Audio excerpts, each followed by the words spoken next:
Hello. I'm out practicing some self-care. I am going for a walk, and there's this lovely walking path near my work. I don't think very many people know about it because every single time I've come, I'm the only one here, which I don't mind. And I'm super appreciative for the guy that mows it and just keeps it cleared enough that I can walk on it. It's surrounded by prairie and some trees, and we're like smack in the middle of Milwaukee, but it's beautiful. It's been a while since I've posted, but this week has been a little crazy. Tim was in the hospital for a stretch of days, and then he was back like 3 separate times for saline and other stuff, and nausea and vomiting that was out of control, dehydration, and went for an MRI.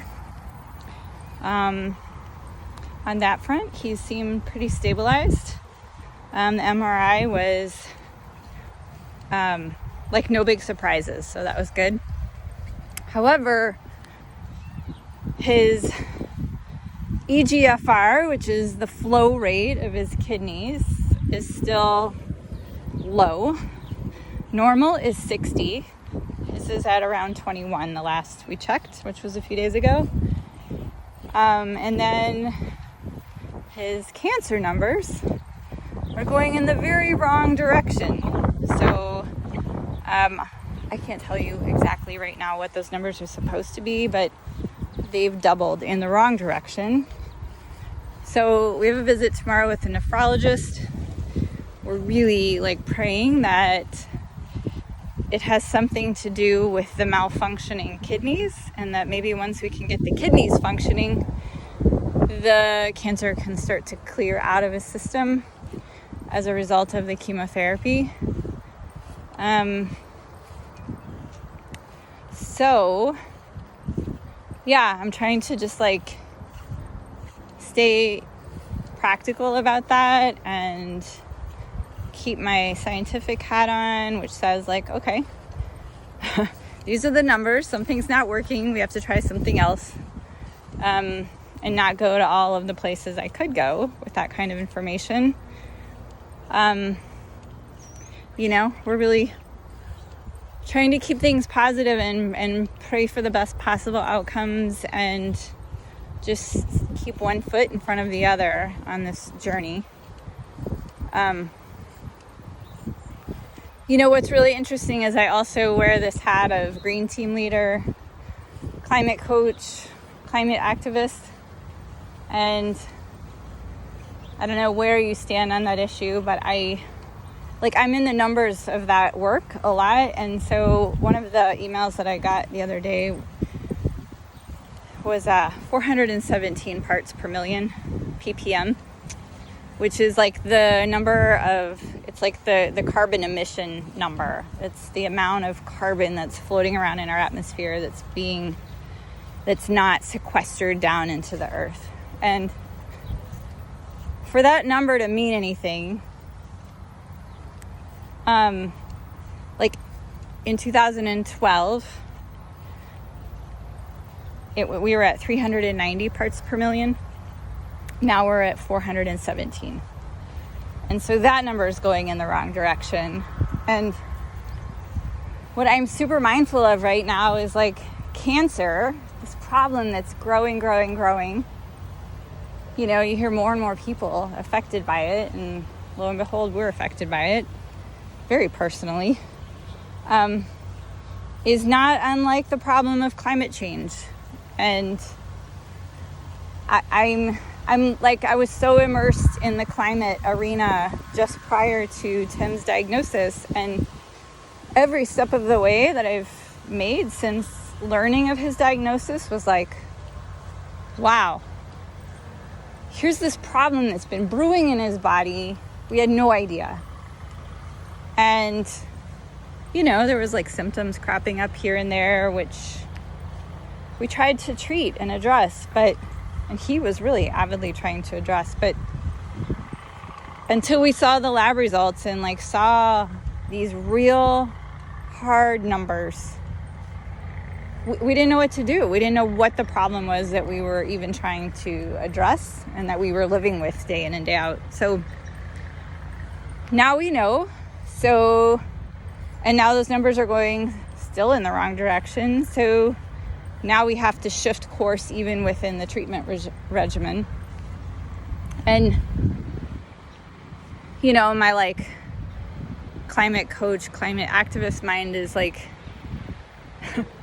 perplexed, because we have activists doing stuff and people who are tuned into the problem doing stuff. A lot of those people, myself included, have like felt the impact of climate change like super personally.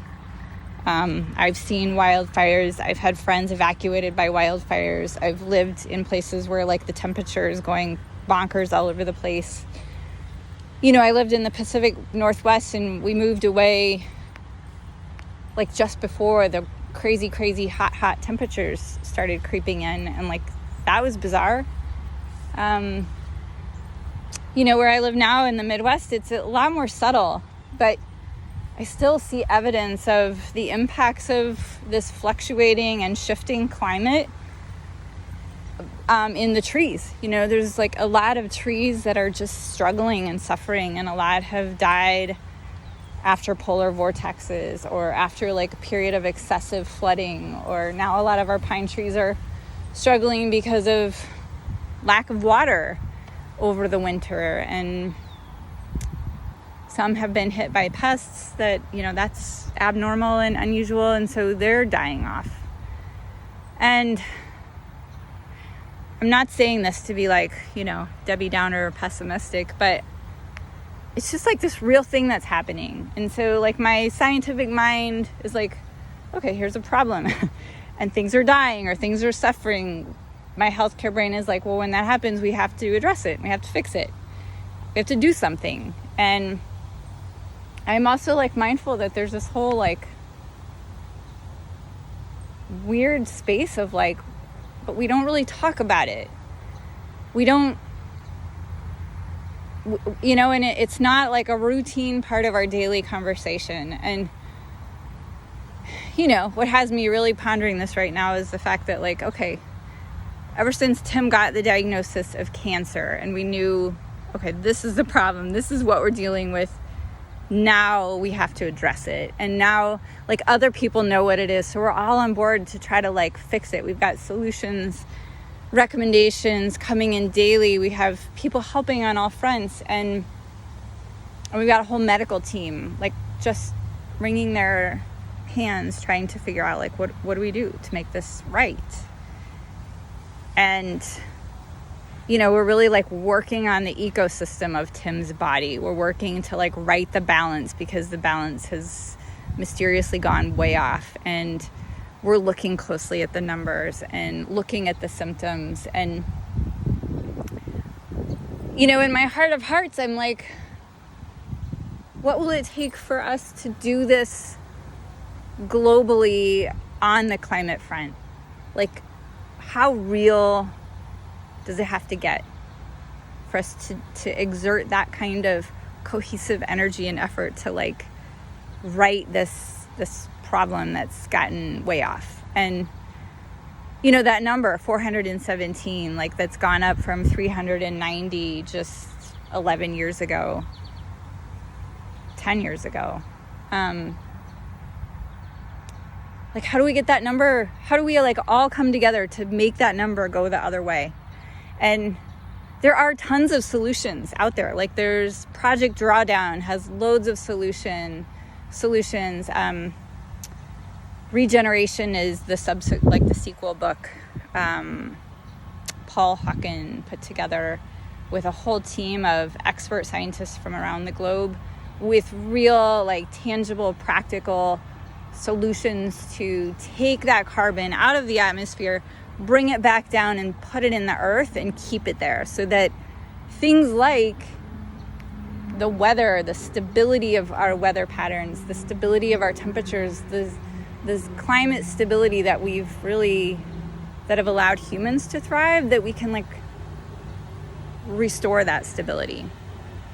And I don't have the answer for what it will take, but I do, like, I'm really finding like huge hope in the things I'm experiencing right now. Like, as soon as human beings are dialed into the problem and have like some sense of like, oh, I can do this. Like, I can bring food. I can donate a little bit of money. I can give generously. I can come and mow your lawn. I can weed whack. I can pull weeds. Like, these are practical things that we can do to help. And when we know like what we can do to make a difference, humans show up in just profound, amazing ways. And I don't know, like, prior to Tim's diagnosis, like, I was worried. I was really worried. And maybe I was too worried. I don't know. Maybe I was carrying too much weight, but I feel like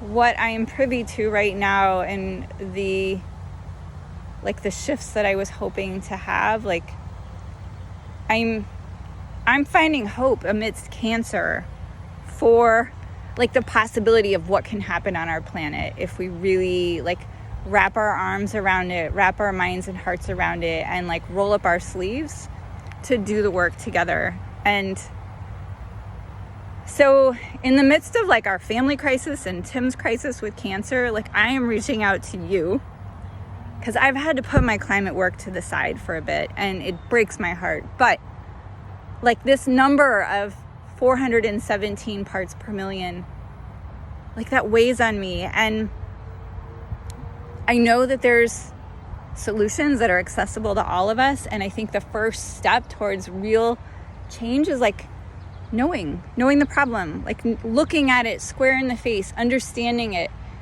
People understand cancer more and more because people are personally affected by it. Like, it affects lives in huge ways. And I think if we really start to look around us, we can see that climate change or the environmental instabilities or whatever you want to call it, drought, inclement weather, like however you want to name it, like it affects us in really real ways.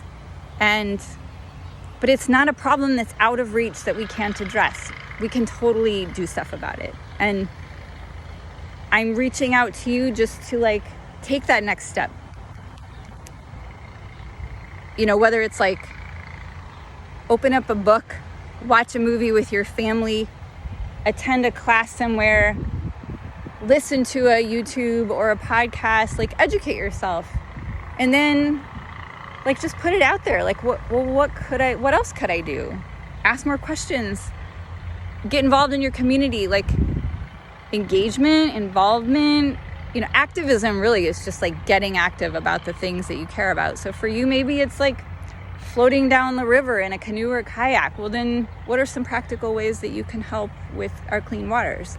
If it's health, I work with Wisconsin health professionals for climate action, and I'm involved with a lot of really amazing healthcare practitioners who really care about health and really care about the health of the people of Wisconsin. And so we are collectively involved on that front and looking to green the hospital systems and healthcare systems of our state and help healthcare practitioners better understand how to wrap their own minds and hearts around this problem. So if you have questions, like what more can you do on that front, I would be so delighted for you to reach out to me. I am like filled to the brim with ideas, and I have loads of connections that I've established, and I can't do my climate coaching work the way that I wanted to, but I can certainly help. And in the midst of this cancer crisis, like, my desire to help with this planetary crisis has not gone away. In fact, it's increased. And so reach out, and if it's not to me, reach out to somebody else. If it's not to them, please watch a movie, do something to educate yourself so that you can make sustainable more doable for you and for your family and for the people that you love, so that we can pass on like clean, green, and thriving for our kids, for generations to come. That's all for today. I'm so grateful to you for tuning in. Thanks for sticking with it this far. Take care and peace.